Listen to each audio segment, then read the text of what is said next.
I still remember the sound of that door slamming behind me. My daughter-in-law, Emma, didn't even look back. Her voice echoed like a dagger in my chest. "Get out, old man. You have nothing left here." My son had just been buried 2 days ago. And there I was, standing outside my own mansion, barefoot, broken, betrayed. The $55 million estate that my son and I built together, gone, snatched overnight. It wasn't the money that broke me. It was her cold smile when she said, "He left everything to me," as if my years of sacrifice meant nothing. The rain poured, but I didn't move. Not because I couldn't, but because I didn't want her to see my tears. That night, I slept on a park bench. People walked by. No one knew that the man lying there once owned half the coastline. But as I stared at the dark sky, I made a promise to my son and to myself. "She took everything from me," I whispered, "but soon she'll know what it's like to lose everything." Little did Emma know. I wasn't the weak old man she thought I was, because the game had just begun. Before all this chaos, my life was simple, built on love, sweat, and sacrifice. I wasn't born into money. Every dollar I earned came from years of calloused hands and sleepless nights. I started out as a construction worker, mixing cement under the scorching sun. When my wife Sarah got sick, I worked double shifts just to afford her medicine. She passed away when my son Ryan was only 10. That day, I buried half of myself with her. But when Ryan looked at me and said, "Don't cry, Dad. I'll take care of you one day," I found a new reason to live. I became both father and mother. I cooked him breakfast before heading to work, left lunch money under his pillow, and attended every school event no matter how exhausted I was. Sometimes I'd show up in dusty clothes straight from the construction site, but Ryan would still run into my arms like I was a hero. When other men spent evenings drinking, I spent mine helping him with homework by candlelight. We didn't have much, but we had each other, and that was enough. Years passed, and my small contracting job turned into a company. Ryan grew up watching me fight through every storm. When he joined me after college, he said, "Dad, let's build something together, something that lasts." And we did. We turned broken land into beautiful homes, and one small office into $1 million business. I never took vacations, never bought luxury for myself.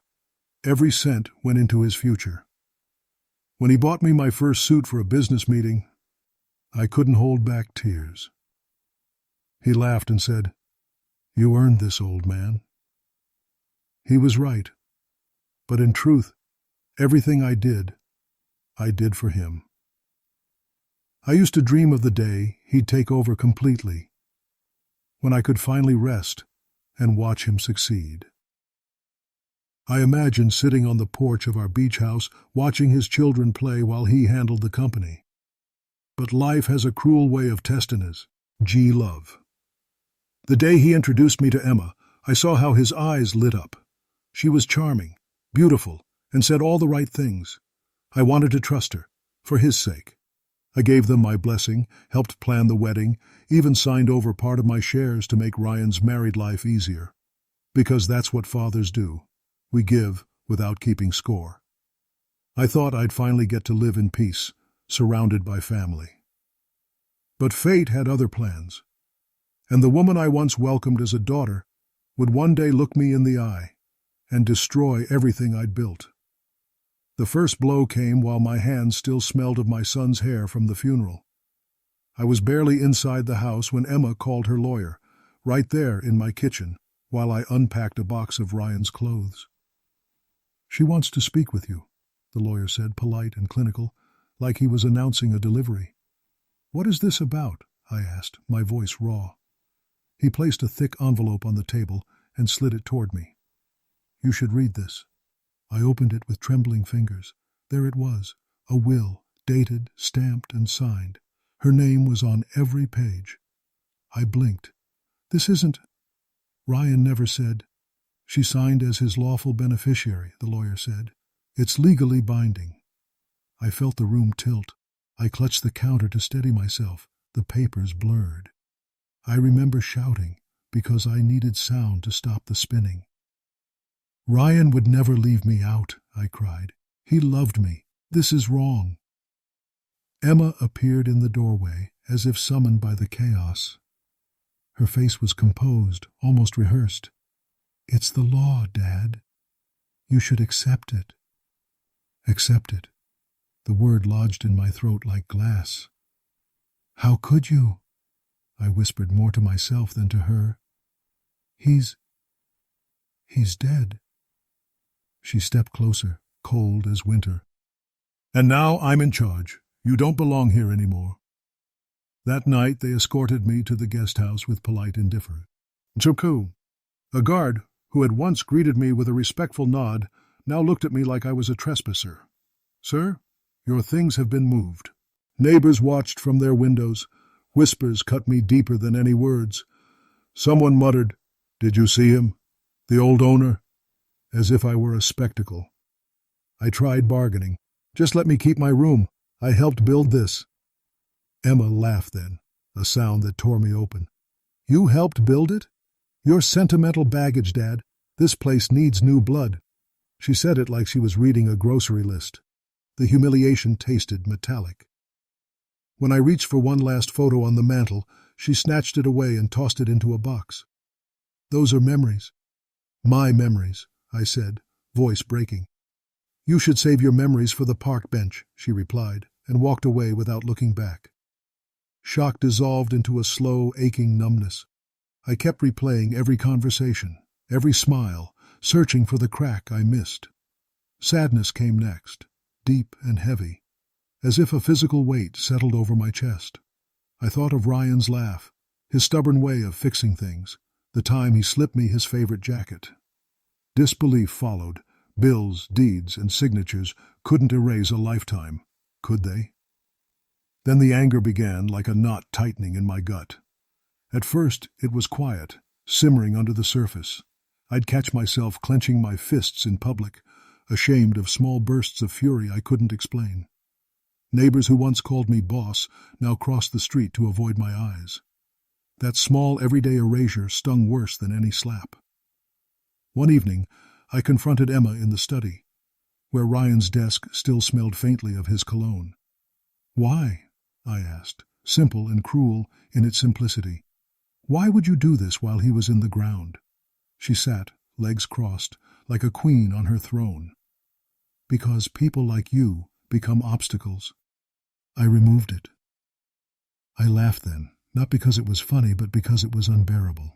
You removed a man. You removed his father. Her smile was small and contemptuous. You removed yourself, old man. You had your chance. She had the audacity to accuse me of taking from her, of being the one who couldn't let go. You're heartbroken, she said softly, almost mockingly. But grief isn't a passport to entitlement. Those words struck like a final verdict. I felt exposed, abandoned by the son I'd raised and humiliated by the woman he chose. Every slight stacked like a ledger of betrayal. A driver's refusal to stop, a former partner's cold emails, a childhood friend who accepted an invite to Emma's party but wouldn't meet my gaze. I slept on the sofa the first night in the guest house and woke to the sound of celebration from the main house. Clinking glasses, loud laughter, the kind that fills empty rooms with poison.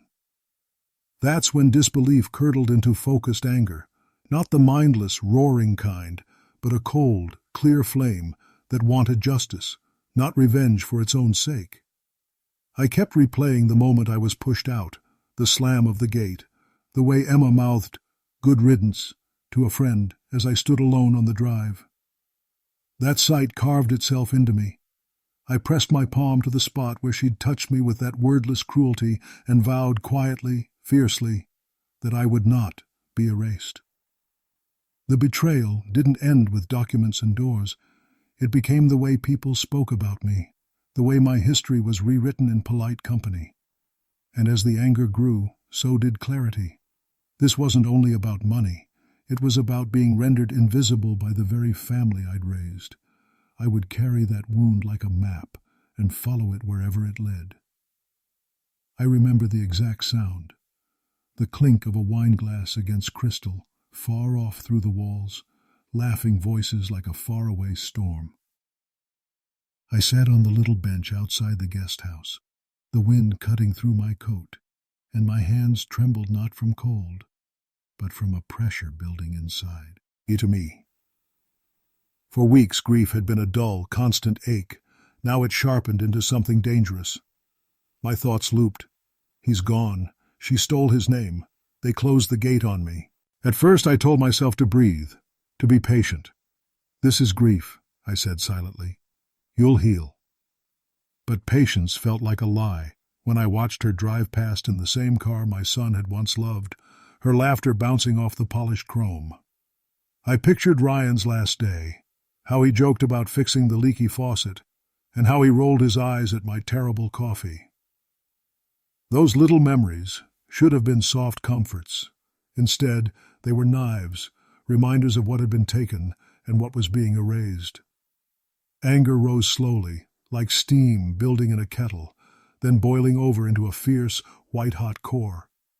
I replayed every insult, every cold shoulder, every polite dismissal from those who used to call me friend. Where had all that respect gone?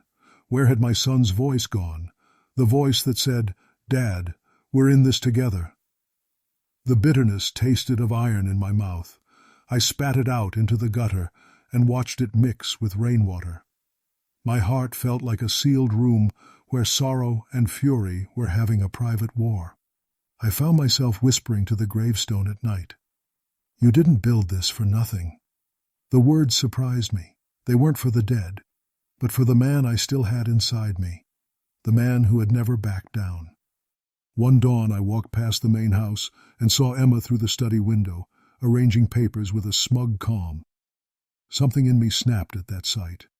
Not a fragile breaking, but a steel cable finally cut loose. I realized then that grief would not cure injustice. Time would only let her rewrite the story entirely. Enough of being a ghost at my own table. Enough of letting other men decide my worth. I thought of all the mornings I'd sacrificed, the missed birthdays, the nights working instead of resting, the meals skipped so Ryan could eat. All of it funneled into a single terrible clarity. I had been given one life, and I would not let strangers steal its meaning. My hands, which had once steadied plumb lines and signed contracts, clenched into fists. I felt old, yes, but not finished. I began to map in my head every slight, every document, every conversation. The pieces fit together like a puzzle that finally made sense. I would not howl into the night. I would not rage blindly. I would act. This was not revenge born of spite alone. It was a fierce, righteous reclamation. I would make them account for what they had done, not with blood, but with truth. The plan would be slow, meticulous, and merciless in its precision. When I finally stood up from that bench, the morning light hit my face like an affirmation. I walked away from the main gate with no shame, no apology, only a quiet, burning resolve. Inside me, grief had been transmuted into purpose. I pressed my palm to the small wooden cross on my pocket, a keepsake Ryan had given me, and whispered, "This ends now."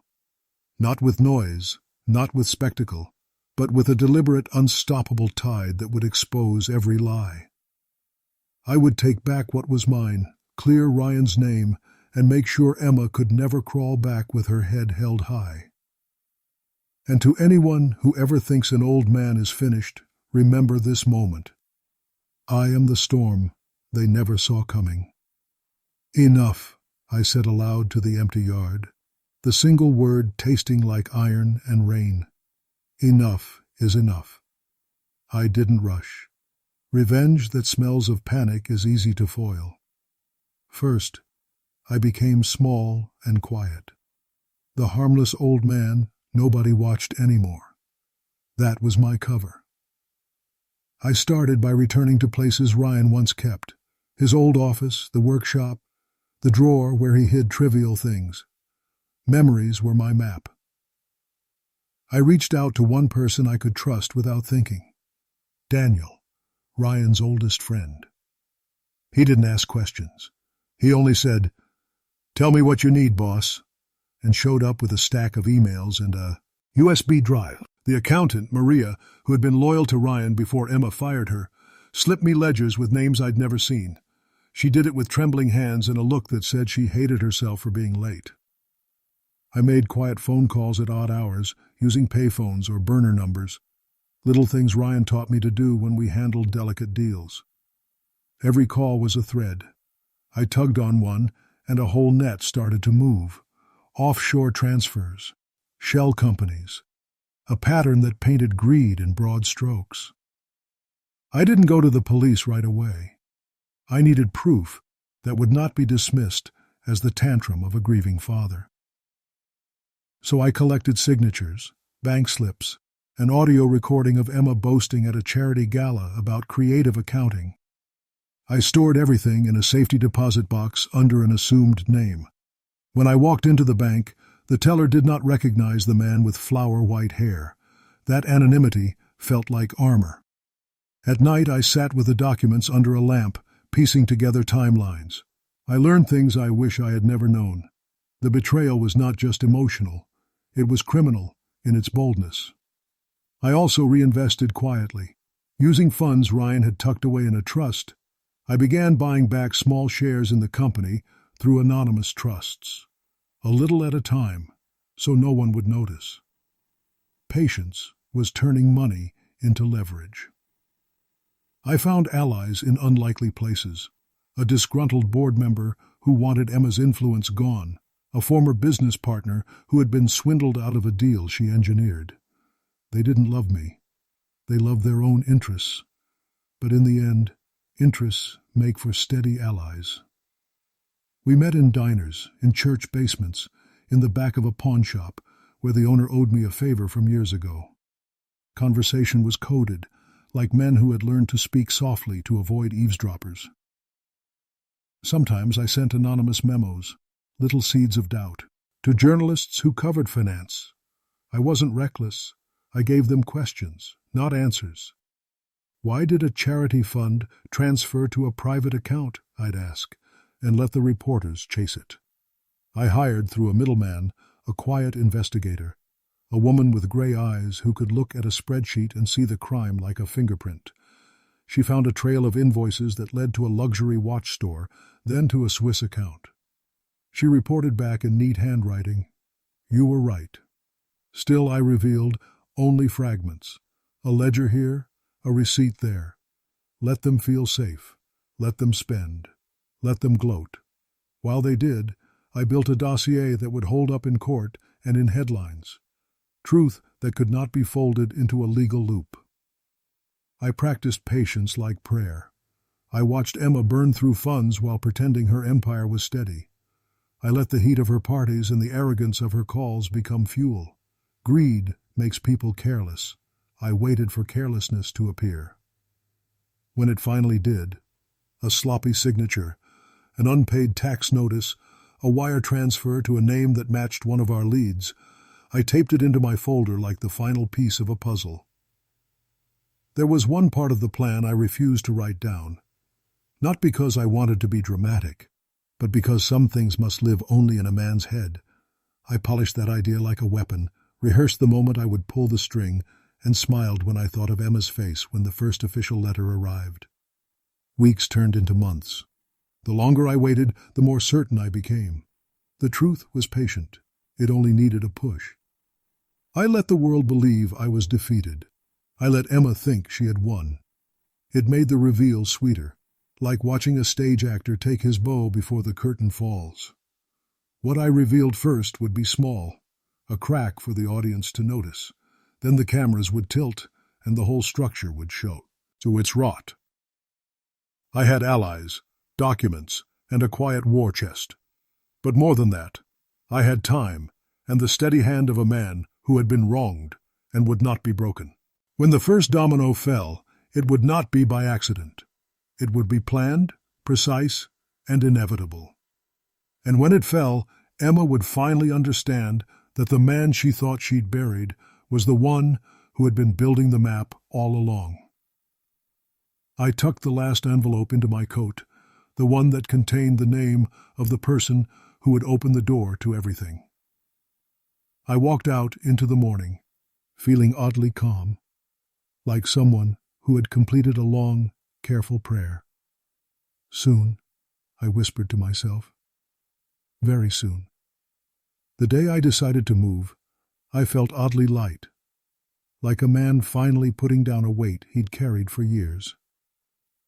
My first move was small and surgical, an anonymous package to a financial reporter with a single spreadsheet and a note, follow the money. Within 48 hours, a curious reporter called and asked if someone could confirm a few names. I let the questions land like pebbles into a still pond. While the press ripples widened, I handed my dossier to the attorney who had loved Ryan, the one who refused to be bought. He read in silence, then made the only sensible face a man can make when handed the truth: resolve. We filed papers, not loud ones, precise filings that would not be dismissed as the ranting of an old man, evidence, chain of custody, witness affidavits. Emma's first mistake was pride. She continued to host the large dinners and charity galas, thinking the scandal would pass like a storm. At one gala, a finance blogger casually asked about a donation listed in her reports. Her smile faltered for half a beat. That's all I needed. That evening, I watched her walk out to the balcony, pale. Just a hint of fear in her posture. The first crack. Next came the audit. The IRS knocked politely first, then with paper in hand that would freeze her accounts. Her banker called me, thinking I was still some bitter ghost. "Sir, orders came from compliance. We must freeze transfers tied to suspicious accounts." I said nothing. I let the system do its work. Twist number 1. A supposed ally of hers, a board member who had helped launder some transfers, turned on her when offered immunity in return for testimony. He was a greedy man who preferred his skin to her company, and his betrayal was sweeter than I expected. Twist number 2. The boyfriend she moved in with had a secret, a ledger he'd kept to impress her. He lost it at a party and a guest, someone with a soft conscience, slipped it to the reporter. That ledger named shell companies and Swiss accounts in plain, ugly handwriting. Within weeks, her social calendar emptied. Sponsors backed away with quiet emails. Invitations stopped arriving. People prefer winners, and she was suddenly a losing bet. But the real blow wasn't the money. It was the truth hitting the headlines. Fraud allegations at 55 Vivem Estate. The papers printed her smiling face next to the words. I watched as her reputation dissolved like sugar in rain. The courtroom scenes were brutal in a lawful way. Her lawyers tried to spin tales, but we had witnesses who testified under oath about forged signatures and coerced affidavits. When the judge read the findings, forgery, embezzlement, conspiracy, her face drained of color. The same woman who'd flung me out now held her hands to her mouth, unable to speak. She wept in front of cameras. I watched from the back of the courtroom, steady as a rock. There was no joy in it, only a long, quiet satisfaction that truth had a voice after all. There was a sting of irony when the mansion she had claimed as hers was put under receivership. The security guards who once barred me now handed me documents allowing access as a legal stakeholder. I walked through rooms that had hosted her parties and felt only the echo of laughter, no warmth, I place. But on the mantel a single photo of Ryan. It was the small private reclamation I needed. She tried to crawl back, of course. She sent letters begging for mercy, calling me at 3 a.m. with a voice grown thin. "Please," she begged once. "I didn't know what I was doing." I listened exactly once. Then I handed the recordings to the prosecutor. Her apologies did not erase signed contracts or false signatures. They made for poor legal defense. Her punishment was not only legal. People I had once trusted Former partners and acquaintances came forward to tell the truth about how she'd manipulated contracts and lied to investors.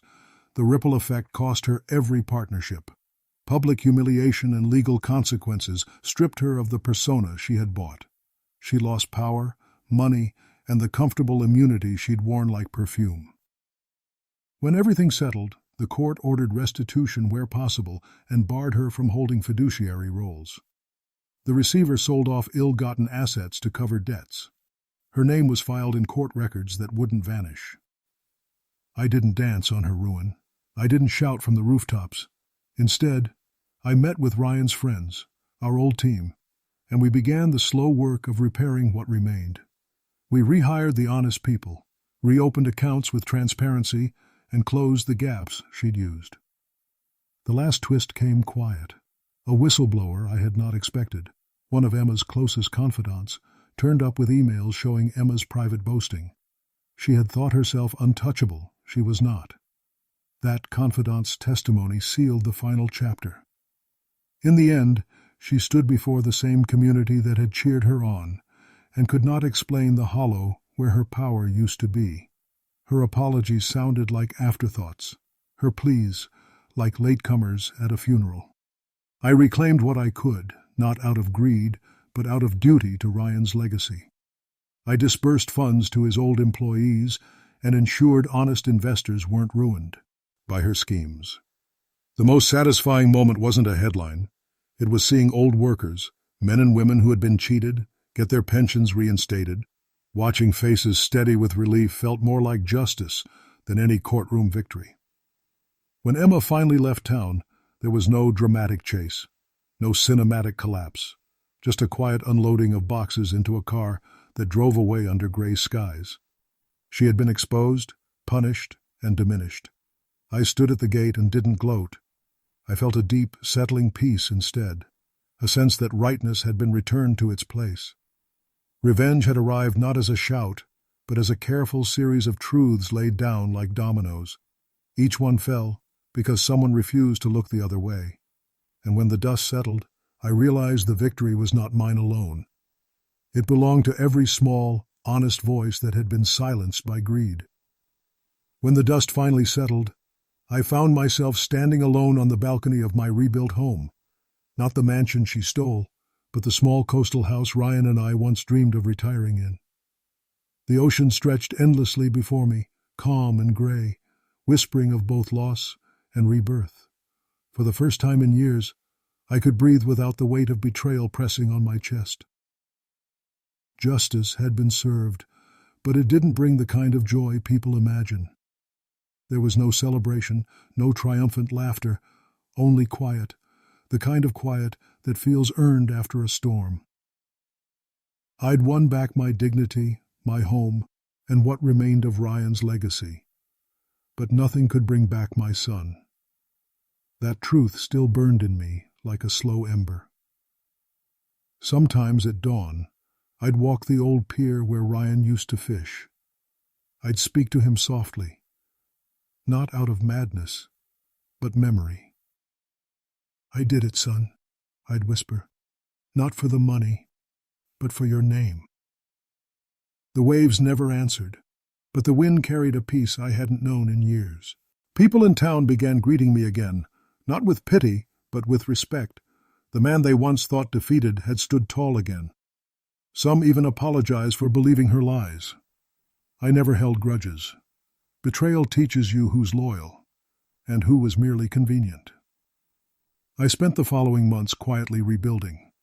I sold off properties I didn't need, donated portions of the recovered money to charities Ryan once supported.